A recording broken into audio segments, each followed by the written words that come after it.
नेपालको समग्र निर्माण क्षेत्र अथवा पूर्वाधार क्षेत्रको अवस्था चाहिँ के रहेको छ, त्यसको निर्माणको क्रम र त्यसलाई कसरी प्रभावित तुल्याइराखेको छ भन्ने विषयमा कुराकानी गर्नको लागि यति बेला हामीसँग नेपाल निर्माण व्यवसायी महासङ्घका अध्यक्ष रवि सिंह हाम्रो प्रत्यक्ष सम्पर्कमा हुनुहुन्छ। रविजी, यहाँलाई कार्यक्रममा स्वागत छ। धन्यवाद मदनजी। अहिले के छ, यहाँहरू अब सरकारले केही रूपमा चाहिँ सञ्चालित होस् निर्माण विकासका पूर्वाधार ठुल्ठुला पूर्वाधार चाहिँ रोकिनु हुँदैन, त्यसलाई चाहिँ अगाडि बढाउनुपर्छ भन्ने कुरा पनि आइराखेको छ। अर्कोतर्फ त्यहाँ चाहिने त्यो श्रमिकहरूको व्यवस्थापनको कुरा चाहिँ त्यत्तिकै चुनौतीपूर्ण भन्ने कुरा पनि आइराखेको छ। र अहिले अब निर्माण क्षेत्रलाई चाहिँ कस्तो छ, यहाँहरूलाई चाहिँ यो कोरोनाको कारणले गर्दाखेरि कसरी प्रभावित तुल्याइराखेको छ, जानकारी गराइदिनुहोस् न।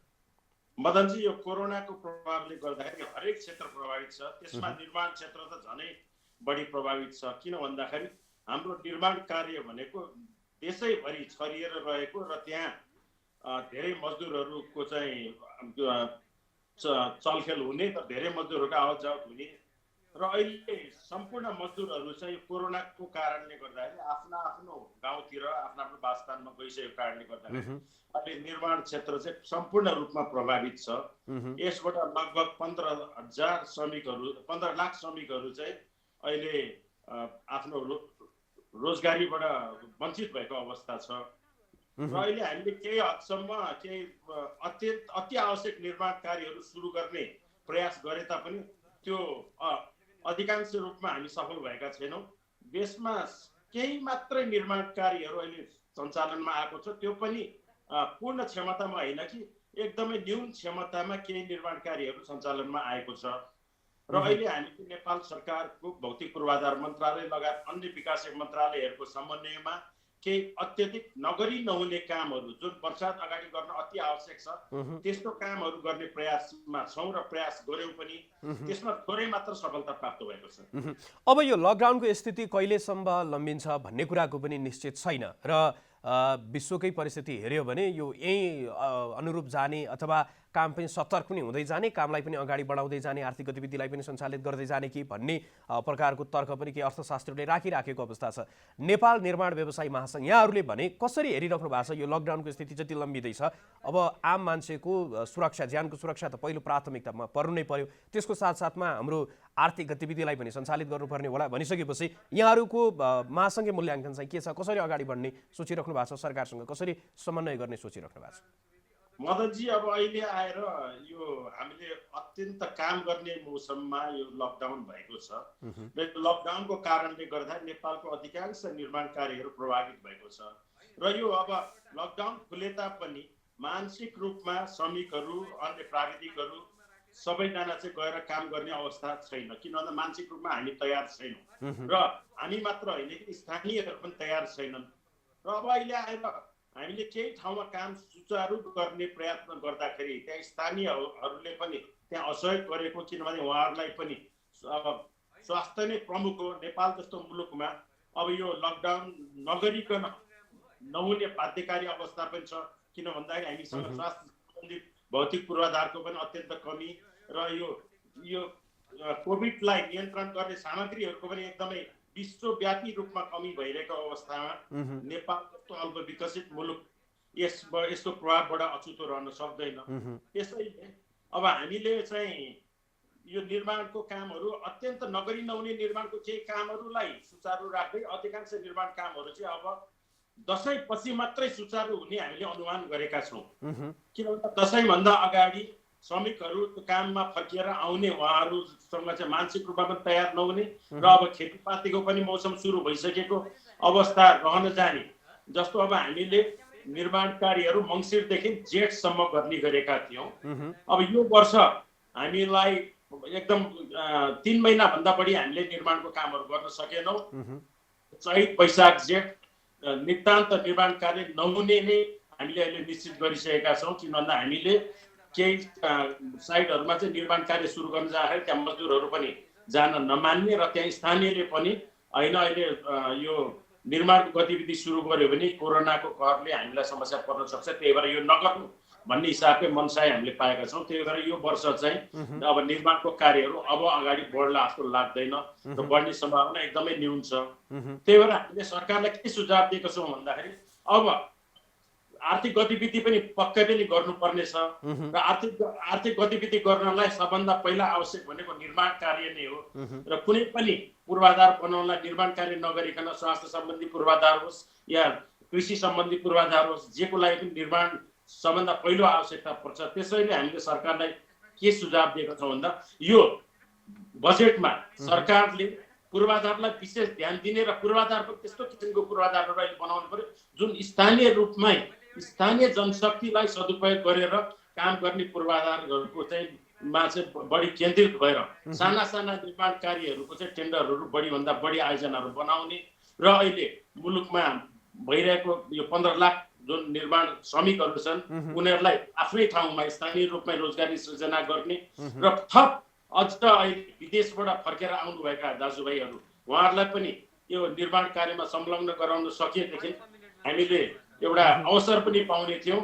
त्यही भएर हामीले सरकारलाई अहिले 5 करोडको अधिकांश आयोजनाहरू बनाउनुहोस् र 5 करोडसम्मको आयोजनामा चाहिँ स्थानीयले नै प्रतिस्पर्धा गरेर स्थानीयले नै काम गर्ने अवसरको सृजना गरिदिनु पर्यो सरकारले भनेर हामी सरकारलाई अनुरोध गरेका छौँ। अब मेरो अन्तिममा यहाँसँगको संवादको अन्तिममा छु। अन्तिममा चाहिँ यहाँहरूले जुन प्रकारको मूल्याङ्कनको गरिराख्नु भयो होला यो समयमा चाहिँ यहाँहरू आफैलाई व्यवसायलाई निर्माण व्यवसायलाई परिराखेको क्षति यहाँहरूलाई क्षति पर्दै गर्दाखेरि त्यो चाहिँ जो मजदुरहरू छन् उनीहरूको खानपानको कुरादेखि लिएर उनीहरू दैनिक ज्यालादारीमा काम गर्ने मजदुरहरू त्यहाँ पनि प्रभावित भइराखेको अवस्था पनि होला भनिसकेपछि यो क्षतिको न्यूनीकरण गर्नको लागि र त्यसपछि पूर्ववत अवस्थामै फर्कनको लागि यहाँहरूले गरिराखेको मूल्याङ्कन कतिको क्षति भइसकेको भन्ने क्रममै पनि के छ यहाँहरूको मूल्याङ्कन र यसलाई चाहिँ पूर्ववत अवस्थामै फर्काउनको लागि लकडाउन पछिको अवस्थामा चाहिँ अब बुदागत रूपमा यहाँले बजेटको निर्माणको प्रसङ्गमा त बताइसक्नु भएको छ त्यसको अलावा पनि अब हामीले के गर्नुपर्छ बुदागत रूपमा सरकारको सुझाव के छ र तपाईहरुले अब मदनजी के छ भन्दाखेरि हामीले अब चैत्र महिनादेखि लिएर कार्तिक महिनासम्म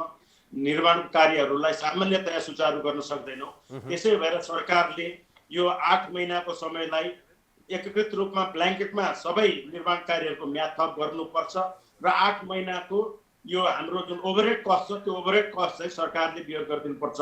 अहिले नेपालभरि अनुमानित 8 खर्बको निर्माण आयोजनाहरू सरकारी गैर सरकारी निर्माणका आयोजनाहरू सञ्चालित छन्। त्यसमा लगभग 5000 भन्दा बढी आयोजनाहरू सञ्चालित छन्। ती आयोजनाहरूलाई निरन्तरता दिनलाई सरकारले प्रयास गर्नुपर्छ र सरकारले प्रोत्साहित पनि गर्नुपर्छ र यसले कोभिडको असरले हुने थप खर्चको व्यवहार सरकारले बन्द गरेर यो बेलामा पनि कामलाई सुचारू गर्न सरकारले प्रोत्साहित गर्नुपर्छ र सँगसँगै साना साना र मझौला आयोजनाहरूको अत्यधिक मात्रामा निकालेर यो बजेट पछि गाउँमै रहेका हाम्रा दाजुभाइहरूले काम गर्ने अवसरको सृजना भयो भने पक्कै पनि आर्थिक गतिविधि बढ्न गएर मुलुकको अन्य उद्योगहरूलाई पनि टेवा पुग्ने खाद्य उद्योग निर्माण सामग्रीका उद्योगहरू र अन्य उद्योगहरूलाई पनि टेवा पर्ने र आर्थिक गतिविधि बढेर जानेछ। त्यसैले हामीले सरकारको भौतिक पूर्वाधार मन्त्रीज्यूलाई पनि सुझाव दिइसकेका छौँ, हामीले अर्थमन्त्रीज्यूलाई पनि सुझाव दिइसकेका छौँ, गभर्नरलाई पनि सुझाव दिइसकेका छौँ, राष्ट्रिय योजना आयोगका उपाध्यक्षज्यूलाई पनि सुझाव दिइसकेका छौँ, सम्माननीय प्रधानमन्त्रीज्यूका पनि हामीले हाम्रो सुझावहरू पठाइसकेका छौँ। अरू अन्यलाई चाहिँ हामीले भेटेरै सुझाव दिएका छौँ भने सम्माननीय प्रधानमन्त्रीज्यूलाई हामीले लिखित रूपमा हाम्रो सुझावहरू पठाइसकेका छौँ। अब हामीले अब आउने दिनहरूमा नेपालमा आएका विदेशी मजदुरहरूलाई प्रतिस्थापित गरी नेपाली स्वदेशी मजदुरहरूलाई स्थापित गर्ने काम गर्नुपर्नेछ। हामी कहाँ अधिकांश अहिले भारतीय मजदुरहरू निर्माण क्षेत्रमा छन्। ती मजदुरहरूलाई विस्थापित गरेर नेपाली मजदुरहरूलाई नै योग्य बनाउनु पर्यो। त्यसो भएर हामीले सम्माननीय प्रधानमन्त्रीज्यूलाई के पनि सुझाव दिएका छौँ भने प्रधानमन्त्री स्वरोजगार कार्यक्रममा एउटा यस्तो किसिमको कार्यक्रम राख्नु पर्यो जसले गर्दा नेपालका नेपाली दाजुभाइ मजदुरहरूलाई उहाँहरूलाई ट्रेनिङ दिने र उहाँहरूलाई निर्माण कार्य गर्न योग्य बनाउने काम पनि सरकारले गर्यो भने अब आगामी वर्षमा यो एउटा अवसर पनि भएर जानेछ र नेपालमा विदेशी मजदुरहरूलाई हामी विस्थापित गर्ने र विदेशी निर्माण कम्पनीलाई विस्थापित गर्ने एउटा यो सुवर्ण अवसर पनि छ। यो अवसरको उपयोगिता गरेर आगामी दिनमा निर्माण कार्यलाई अगाडि बढाएर अन्य उद्योगहरूलाई पनि टेवा पुर्याउनु पर्ने भन्ने हाम्रो सरकारलाई सुझाव छ र यो मान्यता सही मान्यता पनि हो र सबै नेपालीले यसलाई मनन गरेर नेपालीहरू नै सबै कुरामा सक्षम छ र नेपालीले नै गर्न सक्छ भन्ने एउटा विश्वास पनि म दिलाउन चाहन्छु आम जनतालाई र नेपाल सरकारलाई। तपाईँको यो लोकप्रिय टेलिभिजन मार्फत अब आउने दिनहरूमा नेपालमा नेपाली निर्माण कम्पनीहरू लक्षित गरेर नेपाली निर्माण मजदुरलाई लक्षित गरेर योजना तथा नीति तथा कार्यक्रमहरू आउनुपर्छ र सबै नेपालीहरूलाई अब आगामी दिनमा हामीले विदेशी रेमिट्यान्स भन्दा पनि नेपालमै आर्थिक गतिविधि बढाएर नेपालमै सबैको रोजगारी सुनिश्चित गर्नुपर्छ। त्यो कुरा निर्माण उद्योगबाट सम्भव छ। अवश्य पनि यहाँले आफ्नो महत्त्वपूर्ण समय हामीलाई उपलब्ध गराइदिनु भयो र निर्माण क्षेत्रको पछिल्लो अवस्था र यो अवस्था अथवा हुन सक्ने क्षतिलाई यो कोरोनाको कारणले गर्दाखेरि न्यूनीकरण गर्नको लागि के गर्नुपर्छ भन्ने विषयमा पनि जानकारी गराइदिनु भयो। यहाँको महत्त्वपूर्ण समय र संवादको लागि धेरै धेरै धन्यवाद रविजी। धन्यवाद जनता टेलिभिजन, मदन खातीजीलाई पनि मेरो के भावना र हाम्रो सङ्गठनको विषयमा हाम्रो उद्योगको विषयमा के कुरा आम जनतामा राख्न दिनुभयो र तपाईँको टेलिभिजन मार्फत सरकारलाई पनि म यो सन्देश दिन चाहन्छु। हामी नेपाली निर्माण कम्पनीहरू नेपालको विकासको लागि प्रतिबद्ध छौँ, कटिबद्ध छौँ। त्यही भएर सरकारले यसतर्फ विशेष ध्यान दिनु पर्यो र यो हामीलाई यसबाट परेको जुन समस्या छ त्यो समस्यालाई राष्ट्र ब्याङ्कले पनि सम्बोधन गर्नु पर्यो र अहिले हामीले 341 अर्ब रुपियाँ लोन निर्माण उद्योगीहरूमा छ। त्यसलाई विशेष ध्यान दिएर सरकारले नेपाली निर्माण उद्योगीलाई रिफाइनान्स गर्ने व्यवस्थापन गर्नु पर्यो र यो मङ्सिरसम्म हामीले कुनै बिल बनाउन सक्दैनौँ। त्यही भएर पुस मसान्तसम्मको हामीले किस्ता तिर्न सक्दैनौँ। त्यही भएर सहित मसान्तबाट किस्ता तिर्न मिल्ने गरेर 24 किस्तामा किस्ता तिर्ने गरेर अहिले भएको हाम्रा साम र ब्याजलाई एकीकृत गरेर हामीलाई पुनर्कर्जाको व्यवस्थापन पनि गरिदिनु पर्यो भन्ने म अनुरोध गर्न चाहन्छु। धन्यवाद। हस्, उहाँ हुनुहुन्थ्यो रवि सिंह, नेपाल निर्माण व्यवसायी महासङ्घको अध्यक्ष हुनुहुन्छ र उहाँसँग हामीले निर्माण क्षेत्र र निर्माण व्यवसायीहरूकै समस्या यो कोरोनाको कारणले गर्दाखेरि उहाँहरूलाई परिराखेको समस्या र त्यसको साथसाथमा यो समयमा चाहिँ अब ती समस्याहरूलाई कसरी सम्बोधन गर्न सकिन्छ, त्यसको साथसाथमा परिराखेको क्षतिलाई कसरी न्यूनीकरण गर्न सकिन्छ र सरकारले जुन बजेट निर्माणको प्रक्रियामा यति बेला सरकार रहिराखेको छ बजेट मार्फत पनि ती समस्यालाई सम्बोधन गर्नको लागि के गर्न सकिन्छ भन्ने विषयमा केन्द्रित रहेर संवाद गऱ्यौँ र